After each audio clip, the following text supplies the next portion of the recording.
saya akan menghitung data validasi dari soal pilihan ganda. Kalau benar itu poinnya 1, kalau salah itu poinnya 0. Nah, di sini kan nomor respondennya itu ada 15. Didapatkan jumlah 7 ini dari butir soal pertama butir soal kolom pertama sampai ke 10. Jadi didapatkan ini jumlahnya 7 ya. Nah, lalu kalau sigma X ini yang baris pertama itu didapatkan 9. Nah, dihasilkan dari perjumlahan dari nomor responden pertama sampai nomor responden 15 dan seterusnya, sama dengan jumlahnya tadi. Nah, lalu sedangkan sigma Y ini didapatkan hasil 89 itu didapatkan dari jumlah ini ditambahkan semua, jadi didapatkan 89. Selanjutnya kita akan menghitung sigma XY. Nah, di sini saya menghitung sigma XY ini menggunakan 2 tabel. Sudah saya buat. Nah, dapat 57 ini didapatkan dari butir soal pertama dikalikan dengan jumlahnya. Jadi, butir soalnya ini kan 1 dan jumlahnya itu jadi 7. Jadi, 1 dikalikan 7 itu hasilnya 7 dan seterusnya. Tetapi dengan kolom yang sama. Nah, gini contohnya. Nah, untuk barisnya juga sama ya. Lalu menghitung sigma X kuadrat. Nah, didapatkan dari sigma X ini kan 9. Lalu kita dipangkatkan. Jadi 9 dipangkatkan 2 itu hasilnya 81. Untuk butir soal kedua ini 8 dipangkatkan. Jadi hasilnya itu 64 dan seterusnya. Lalu kita akan menghitung sigma Y kuadrat. Nah, untuk sigma Y kuadrat ini kita menghitungnya dengan cara sigma XY ini ditambahkan semua, lalu didapatkan hasil 557. Nah, habis itu kita akan menentukan valid atau enggaknya data tersebut. Jadi, kita akan mencari RXY. Nah, di sini sudah ada rumusnya. Rumusnya itu sudah ditetapkan ya. Nah, RXY sama dengan N dikali sigma XY dikurang dalam kurung sigma X dikali sigma Y dibagi akar N dikali sigma X kuadrat dikurang sigma X dalam kurung kuadrat dikali buka kurung N dikali Y kuadrat dikurang sigma Y dalam kurung 2 dalam kurung kuadrat. Nah, di sini kita akan memasukkan angkanya. N ini adalah 15. Kenapa 15? Karena N ini adalah nomor respondennya. Nomor respondennya itu ada 15. Lalu kita masukkan 15. Nah, sigma XY 57. Kita lihat lagi ke tabel berikutnya. Ini untuk menghitung butir soal yang pertama. Nah, XY ini adalah 57. Lalu sigma X ini adalah 9. Kita lihat di butir soal pertama. Sigma X ini 9. Lalu sigma X Y-nya itu 89. Kita akan lihat lagi di tabel selanjutnya. 89 sigma Y. Nih hasilnya. Lalu untuk N-nya itu tadi nomor responden berarti 15. Sigma X kuadrat. Sigma X kuadratnya itu 81. Kita lihat.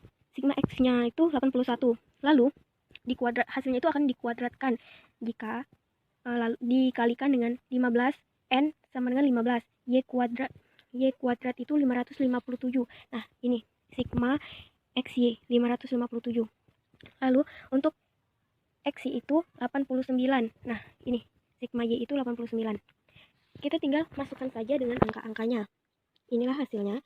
Lalu ini sebenarnya itu enggak ada 0 di depannya, tetapi kami lihat itu di soal-soal orang dan di yang sebelum-sebelumnya itu harus ditambahkan 0 karena untuk memudahkan dalam menghitung valid atau tidaknya data. Data dianggapkan valid apabila R hitung lebih besar R tabel sama dengan 0,769 lebih besar dari R tabel, maka soal nomor 1 itu valid. Kita akan menaruhnya di keterangan itu valid. Nah, selanjutnya kita akan menghitung butir soal yang kedua. Untuk butir soal kedua itu sama caranya dengan butir soal pertama dan seterusnya. Selanjutnya di sini saya akan menghitung data dari reliabilitasnya. Nah, untuk nomor respondennya tetap sama ya, sampai 15. Nah, untuk butir soalnya tetap sama juga 10. Totalnya ini didapat dari butir soal ini ditambahkan. Jadi, didapatkan 7. Untuk total kuadrat, total butir soal ini dikuadratkan. Jadi, 7 kali 7 didapatkanlah hasil 49 dan seterusnya sampai 15. Untuk jumlah yang di bawah ini, jumlah ini didapatkan dari pertambahan dari nomor responden 1 sampai nomor responden 15. Didapatkanlah jumlah 9 sampai seterusnya, sampai butir soal nomor 10. Nah, lalu totalnya itu 89. 89 untuk total kuadratnya itu 549.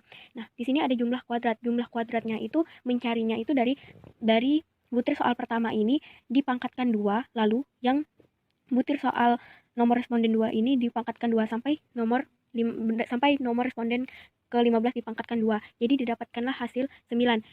Kenapa 9? Karena dari nomor responden 2 sampai nomor responden 15 ini dipangkatkan dulu, baru kita bisa menambahkan hasilnya dan didapatkanlah jumlah kuadratnya.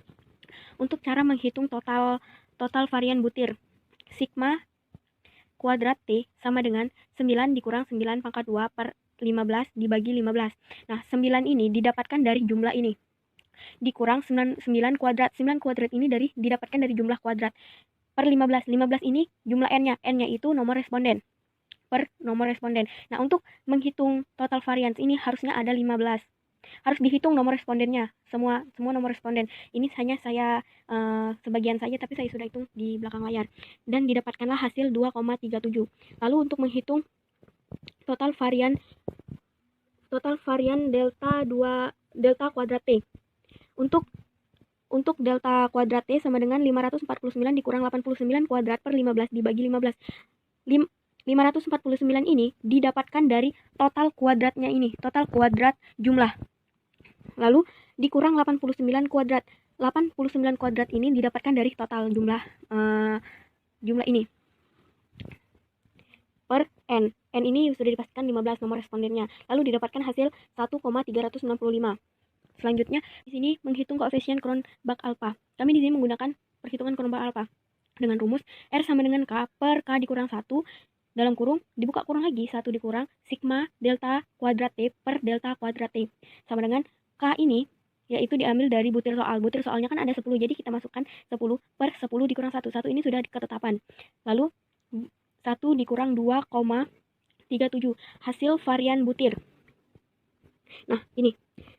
Hasil varian butirnya ini. Lalu per 1,395 dari hasil total varian. Dan didapatkanlah hasil 0,77.